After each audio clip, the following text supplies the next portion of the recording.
Hello everyone, glad to be back. Today is still 10th of August, now it's 6:30 in the evening Moscow time. I'm Levan Gudadze and this is my second update for the day, in which I will share all the main news that was reported by Russian media during the day since the first update in the morning.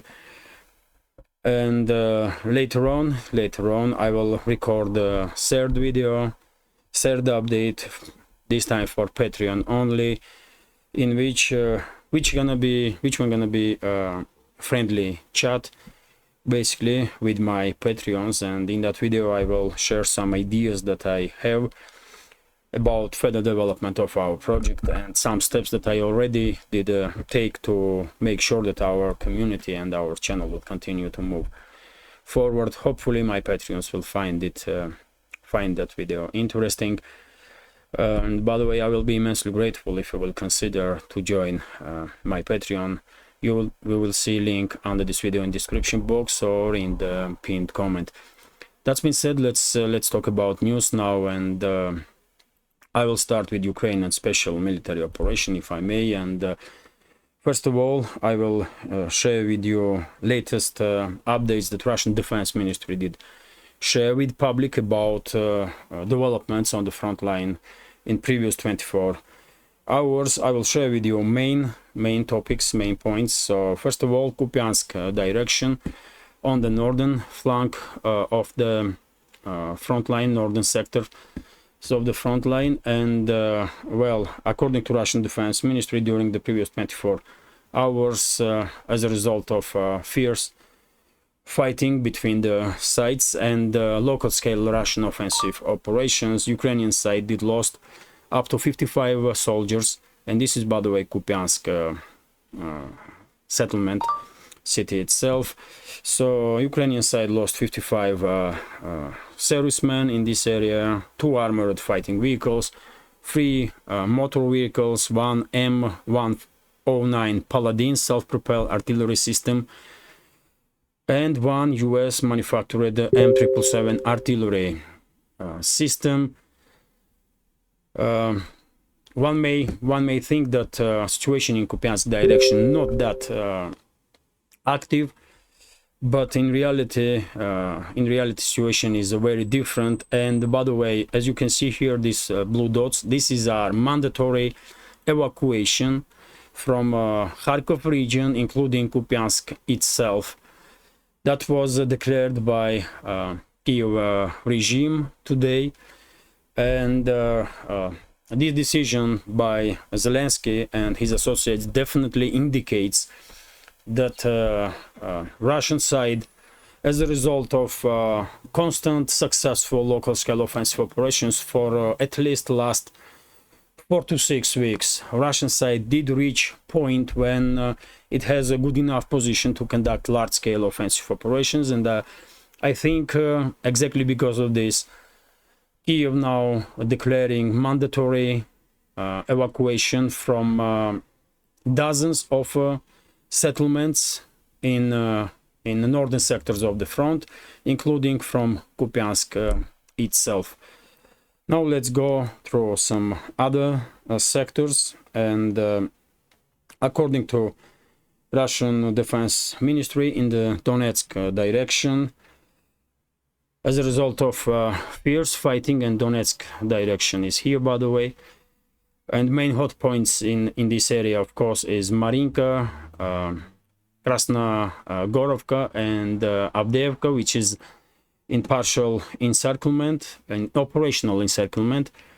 So according to Russian Defense Ministry, as a result of fierce fighting in this sector of the front, Ukrainian side lost up to 290 servicemen, 2 armored fighting vehicles, 3 motor vehicles, 1 Polish manufactured Krab self-prepared artillery system, 1 Akatsiya self-prepared artillery system, 1 US manufactured M777 artillery system, and 2 D-20 howitzers. So intensity of clashes in this sector is very severe, very significant, even though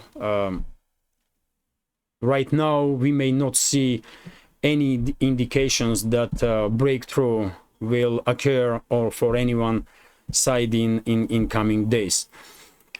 I will call it operational pause, even though initiative is on Russian side, and I believe one situation will be finally resolved with this so-called Ukrainian counteroffensive. Russian forces will become much more active in Donetsk sector of the front. Also, let's continue now in Zaporozhye sector of the front as a result of heavy fighting. And by the way, Zaporozhye sector of the front is this area, and main hot points are of course Rabotina settlement here and Pitikhatki and Zhiribyanki area, these settlements here. And according to Russian Defense Ministry, as a result of fierce fighting in this sector of the front, Ukrainian forces did lost up to 125 servicemen, 1 tank, 2 armored fighting vehicles, 2 motor vehicles, 3 Msta-B howitzers, as well as D-20 and D-30 field guns. Even though overall we can call situation in Zaporozhye sector as a deadlock or operational pause, some fierce local-scale fierce fighting are taking place, and just in the last 24 hours, Ukrainian forces lost in this sector up to 125 servicemen. Next is Krasny Liman direction, which is a northern sector, which is also a northern sector of the front, on the northern side of Seversk city, which is here, by the way.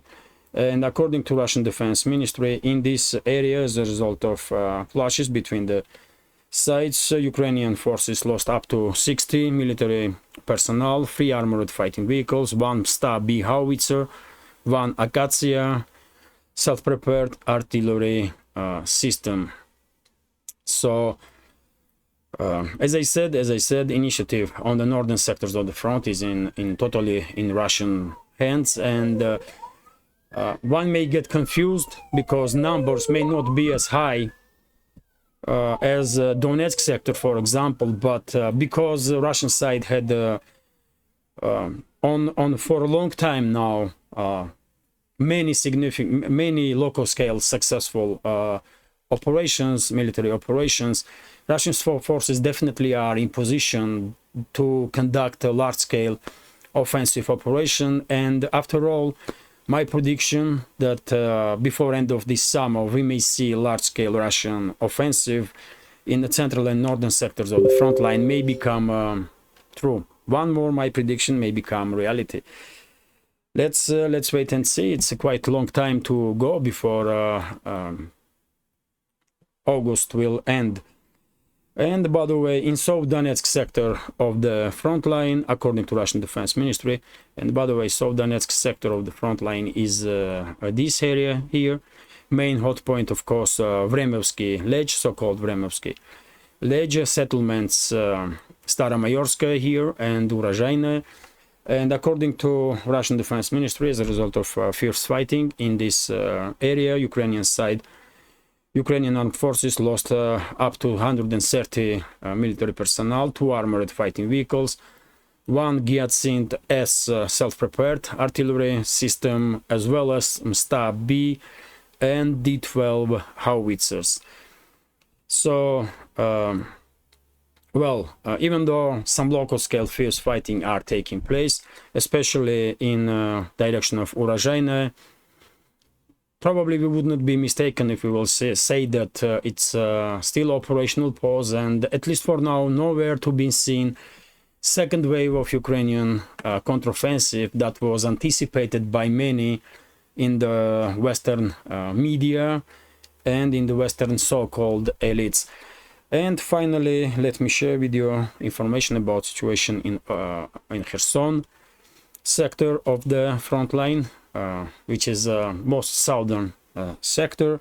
So according to Russian Defense Ministry, as a result of fierce fighting in this area, Ukrainian side lost up to 30 servicemen. I believe these numbers are coming mainly from this settlement here, Kazachi.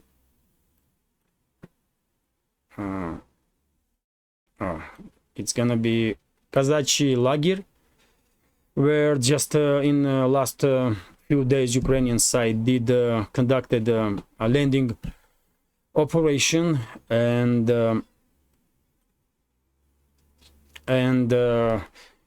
according to reports that we are receiving from Russian language Telegram pages, as a result of Russian counteroffensive, as a result of artillery strikes, drone strikes on Ukrainian garrison that did try to establish a bridgehead on the left bank of this river. Ukrainian side lost up to 30, and this is, by the way, Defense Ministry's report also, up to 30 servicemen, 2 pickup trucks, 1 D-30 howitzer, 1 US manufactured AN-TPQ-36 counter battery radar system. But overall we can call situation on this sector of the front as an operational pause also, or deadlock, even though me personally do expect that if second wave of Ukrainian counteroffensive will take place in Zaporozhye and Donetsk sectors of the front, we will probably see attempt from Ukrainian forces to conduct mass crossing of the Dnieper River also in Kherson region. And this is it when it comes to a short summary of the situation on the front line, and news that was shared with public by Russian Defense Ministry about previous 24 hours. Now let's talk about some other news. And according to RIA Novosti, officials in Donetsk are quite sure that Russian army is well prepared to conduct large-scale offensive operation, and this was stated by aide of head of DPR Jan Gagin. And it's hard to disagree with him, because I myself did say many times before that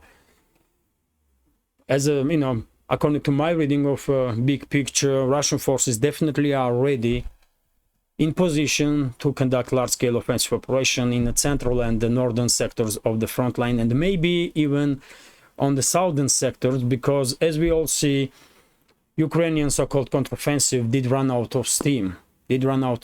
And despite the fact that it's third month of this so-called counteroffensive that was anticipated by so-called Western elites and promoted as a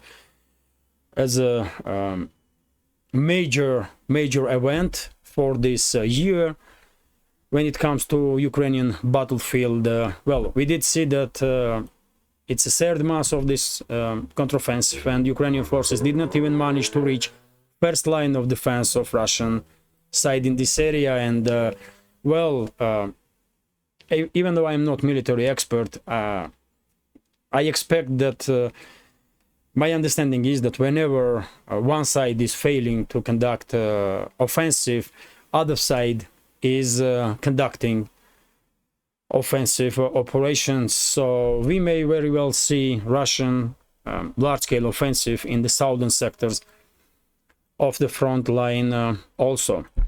Let's continue now, and let me check how long is this video. 14 minutes. Okay, I will go through headlines to share as many news as possible. So TASS news agency is reporting that head of DPR Denis Pushilin did made a statement that Ukrainian forces during the previous 24 hours, Ukrainian forces did conduct yet another local scale offensive operations in direction of Urozhaine, which is on the Donetsk sector of the front line in this area. And by the way, as I said many times before, I only use this pro-Ukrainian map because of colors that are used here.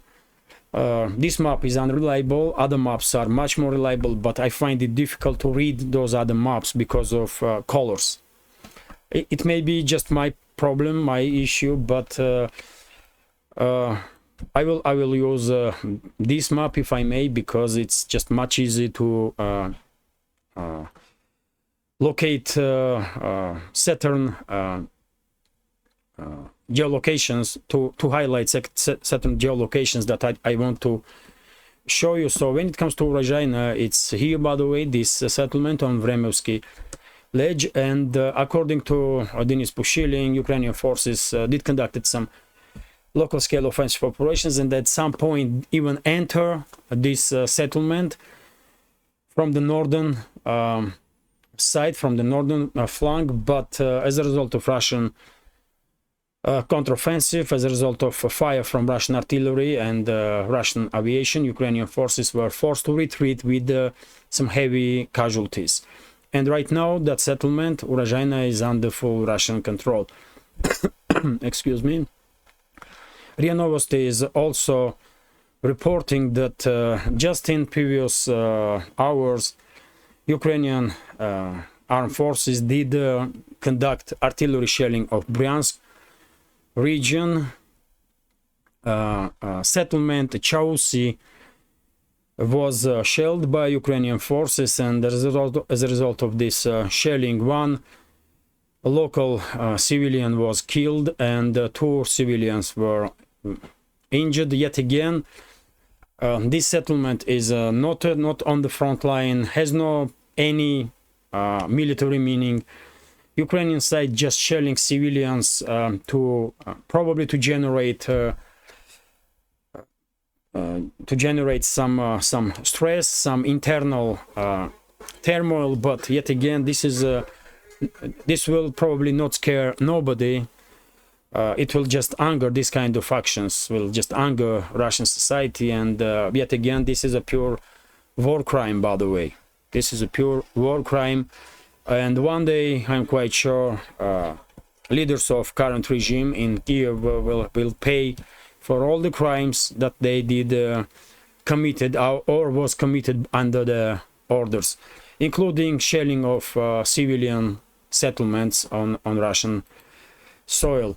Let me continue. TASS news agencies reporting that Ukrainian military intelligence did recognize that battalion Shaman, under the name of Shaman, that belongs to this secret service of Ukrainian armed forces, is actively operating on Russian soil. This was stated by representative of Ukraine's military intelligence, and about it was written in the Times. So information that this Shaman battalion was operating on Russian soil was circulating on the internet for quite a long time. But now we have official statements, basically official confirmation from Ukrainian side that this is true. And according to Times information, right now, one of the main tasks for this battalion is to target Russian high-ranking officers. And by the way, when I was reading this information, I did think to myself that maybe some generals, some high-ranking Russian generals and colonels were removed from the front line, maybe exactly because Zelensky's regime, with I guess support of CIA and MI6, British and US intelligence, were actively targeting Russian high-ranking officials. And as we know, US and UK actively sharing, basically in real time, are sharing intelligence data with Zelensky's regime. And there were some instances when Russian colonels and generals did become under fire of Ukrainian artillery or Ukrainian missiles, long-range missiles, especially HIMARS or Storm Shadow, and some of the high-ranking Russian officers were killed. And maybe this is the reason why some generals and colonels were removed from the battlefield just recently. And you are all familiar, I believe, about all those rumors that were circulating in many different channels, that these generals and colonels were removed because of some internal conflict in defense ministry. But in reality, I guess, and I did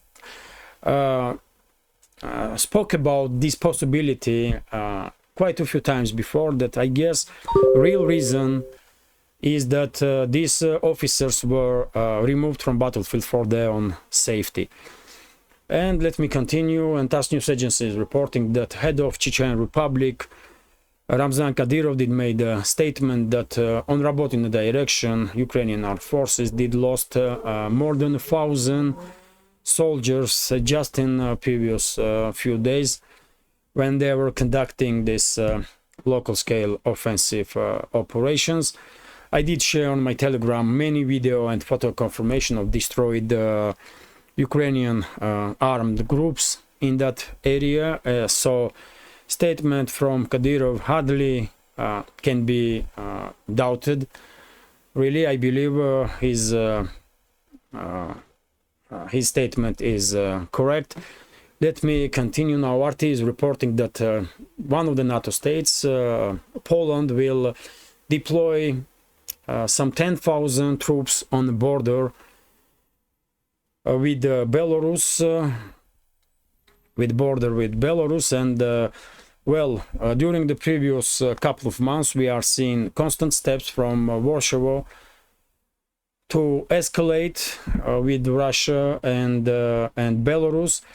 More and more military equipment and manpower has been deployed in right next to borders with the Kaliningrad region of Russian Federation or Belarus itself. And I find it difficult to believe that current leadership of Warsaw is crazy enough to conduct some military action against Belarus or Kaliningrad. But I do believe that this deployment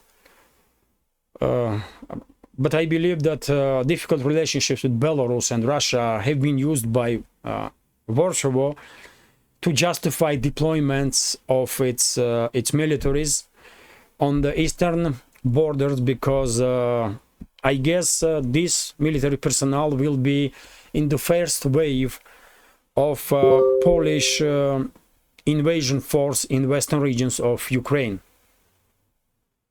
That's my take on this development. Let's wait and see. As I did report in my in my today's first update and in my yesterday's second update, Russian Defense Minister Sergei Shoigu openly stated that Poland does works on the plans to occupy western regions of Ukraine. Let me continue. And TASS news agency did report this afternoon that according to some Western media outlets, government of Germany will announce in coming days decision that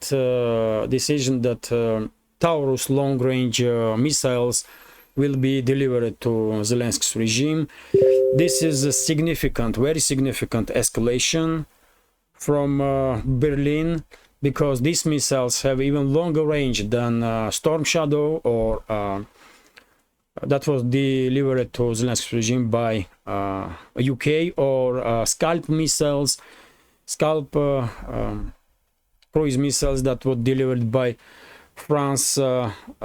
Taurus, German-made Taurus missiles have a 500-kilometer range, which at some circumstances can be enough to even strike Moscow. So I guess, if this decision truly will be announced by Germany, then these missiles probably already are in Ukraine, and I guess Moscow will be forced to take some decisive actions to neutralize all the new threats that will be created by deployment of these missiles on the battlefield. And unfortunately, even though majority of German society is against this type of decision from German government, Unfortunately, relationships between the countries will be ruined by these escalatory steps from Berlin for many years to come, maybe even for decades. Unfortunately, for first of all, for peoples of Russia and Germany. Let me continue. And RT is reporting that Indian imports of Russian oil continues to surge. Well, no surprises, no surprises. Here, India has become one of the major buyers of Russian crude oil. And well, let me read a few sentences from this report. So, Russian oil exports to India skyrocketed to 37 million tons in the first 5 months of the year, the Vedomosti news outlet reported on the Wednesday, citing data from the Indian Ministry of Industry and Trade. According to the data, export volumes exceeded last year's deliveries during the same period by nearly 11 times and topped flows for the whole of 2022. Last year, India imported 33.4 million tons of Russian crude oil. So just imagine, India already, since the beginning of this year, already has bought more crude oil from Russia than in entire previous year. So truly significant increase, and well, good for Russia and India, good for both countries, because increase in trade between Russia and India are beneficial for both sides, and hopefully trade will increase not just when it comes to energy but also in other sectors of economy also. Let me continue now, and few more news, mainly about some economical stuff. So TASS news agency is reporting that Russia and Seychelles archipelago, Seychelles Islands, are conducting negotiations to increase direct flights, which is well, one more indicator that Russian economy is doing not bad really, because it seems like there are quite a lot of citizens in Russia that are willing to spend some money to travel to Seychelles and have some holiday. This is not a cheap vacation, I will say. So well, good for both sides yet again, for Seychelles and for Russia. Let's continue. How long is this video? 27 minutes. So yes, I will go through headlines. RT is reporting that domestic company in one of the EU countries worth now more than a GDP of that state, and we are talking about Denmark in this case. So Danish healthcare company Novo Nordisk saw its shares skyrocket this week, pushing its market value above Denmark's GDP, according to trading data. So drug makers' shares surged as much as 90% on Tuesday. It's the largest intraday gain on record, following reports that its highly popular obesity drug Wegovy cuts the risk of heart attacks and strokes up to 20%. So well, good for this company at one hand, but in second hand, it's quite strange, isn't it, that some businesses are working on to make sure that people will have extra weight, and those companies are basically generating this obesity problem, especially in the US and some other Western states, and some other companies are working to decrease health issues that are generated as a result of obesity issue. Well, that's how business works, I guess. But it's strange, really. it should be much more beneficial for humanity if companies will demonstrate much more responsibility towards humans, towards consumers. But it again, market share of that Belgium company now more than, and let me give you exact number. So market share of that company now is 423 billion, when GDP of Belgium is 390 billion. Quite something, isn't it? Let's continue. And RT is reporting that US credit card debt tops 1 trillion, according to a report in New York. Federal Reserve report of New York's Federal Reserve Bank. And well, US economy is huge. It's #1 economy in the world. And well, I'm not expert in finances, and it's hard to me to tell if 1 trillion of credit card debt is a big issue for US economy or not. But number definitely is I mean, generates interest, that's for sure. But yet again, as I had said many times before, US economy is giant, and I don't believe in all those apocalyptic predictions of many on internet or in media that if not today, then tomorrow US economy will collapse and some you know, catastrophe will happen. I don't believe that US economy will collapse like that. No. And I don't think it's in the best interest of humanity to see US economy collapsing, because if that will happen, it will devastate entire economy of this world. So let me continue now. And RIA Novosti is reporting that Russia will deliver 50,000 tons of grain for free to 6 African nations, as it was promised during the Russian Africa summit, as it was stated during those days in St. Petersburg. Well, great step from Moscow, and I'm glad to see this information, because I did say it quite a few times before that if Russia will cut this grain deal, then Moscow will deliver grain for free for countries in need, and Moscow doing exactly that with this decision. So, well, I can only applaud this step, and I'm quite sure Moscow will continue to support countries in need. No doubt in my mind about this.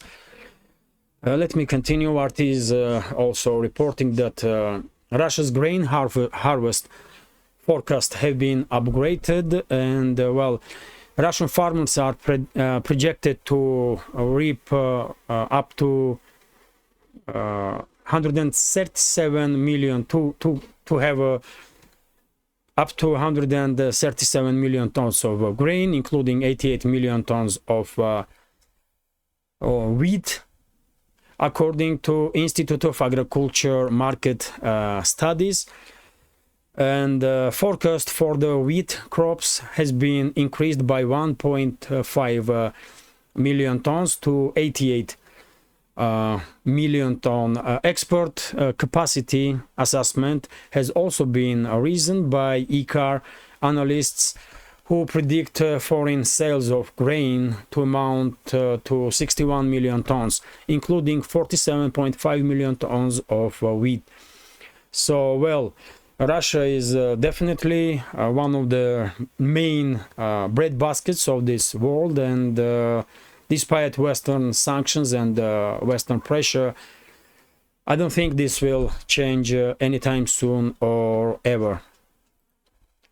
Let's continue. This news is gonna be last one for today's second update. RT is reporting that Bloomberg did come up with the article about Russian ruble, and according to Bloomberg, Ruble right now is among 3 worst performing currencies in this world.